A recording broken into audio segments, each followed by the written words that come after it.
As A faculty എന്ന നിലയിൽ സാറിന് ചാണക്യയിൽ കംഫർട്ട് ആക്കുന്ന ഏറ്റവും നല്ല പോയിന്റ് ഏതാണ്? ഇപ്പം പറഞ്ഞ പോലെ ഞാനിപ്പോൾ ഒരു 8 ഇയേഴ്സോളമായി ചാണക്യയിൽ കണ്ടിന്യൂ ചെയ്യുന്നത്. 2018 സ്റ്റാർട്ട് ചെയ്തതാണ്.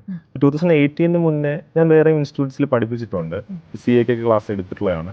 അപ്പോൾ നമുക്ക് അവിടെ ഞാൻ അങ്ങനെ അധികം കണ്ടിന്യൂ ചെയ്ത് പോയിട്ടില്ല. പക്ഷേ ഞാനിവിടെ ഒരു 8 ഇയേഴ്സായിട്ട് കണ്ടിന്യൂ ചെയ്യണമെങ്കിൽ എനിക്ക് അത്രത്തോളം കംഫർട്ട് എനിക്ക് ചാണക്യ തരുന്നു. ചില സ്ഥലത്ത് പഠിപ്പിക്കുന്ന സമയത്ത് അവർക്ക് അവിടെ നമുക്കൊരു റെസ്ട്രിക്ഷൻ ഉണ്ട്. നമുക്ക് ഇത്ര അവേഴ്സ് കൊണ്ട് നമുക്കിപ്പോൾ ഒരു ടോപ്പിക്ക് തന്നു കഴിഞ്ഞാൽ ഇത്ര അവേഴ്സ് കൊണ്ട് അത് കംപ്ലീറ്റ് ചെയ്യണം. അത് നമുക്ക് ഇൻസ്റ്റിറ്റ്യൂട്ട്സിനെ കുറ്റം പറയാൻ പറ്റില്ല. കാരണം അവർ ടൈം ഫ്രെയിം ഉണ്ട്. അതിനുള്ളിൽ അവർക്ക് എന്ത് ചെയ്യാൻ വേണ്ടി പറ്റണം, നമുക്ക് കംപ്ലീറ്റ് കോഴ്സ് ചെയ്യണം. സോ അപ്പം ആ ഒരു ടൈം ഫ്രെയിമിനുള്ളിൽ ചിലപ്പോൾ നമുക്ക് കംപ്ലീറ്റ് ആയിട്ട് സ്റ്റുഡൻസിനെ കൺവേ ചെയ്തെടുക്കാൻ പറ്റണമെന്നില്ല.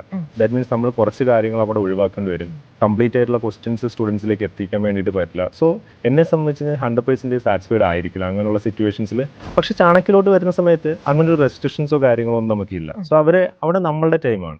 ഓരോ ബാച്ചിനും നമുക്ക് എല്ലാ ബാച്ചിലും ഒരു ടോപ്പിക് വന്നിട്ട് ഇന്ന ടൈം എന്നില്ല. ഓരോ ബാച്ചിനും ആ സ്റ്റുഡൻസ് എങ്ങനെയാണോ ക്യാച്ച് ചെയ്യുന്നത് അതേ രീതിയിലായിരിക്കും നമ്മൾ പോവുക. സോ അതുകൊണ്ട് പ്രത്യേകിച്ച് റെസ്ട്രിക്ഷൻസ് ഇല്ല. നമുക്ക് അവരെ മാക്സിമം കംഫർട്ടബിൾ ആയിട്ട് വെക്കാൻ പറ്റും.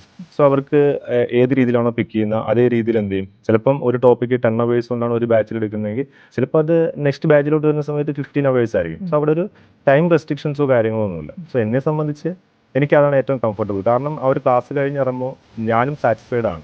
എനിക്ക് ആ സ്റ്റുഡൻസിന് അത്രയും കാര്യങ്ങൾ പറഞ്ഞു കൊടുക്കാൻ പറ്റുന്ന സമയത്ത് ഞാനും വളരെയധികം സാറ്റിസ്ഫൈഡ് ആണ്.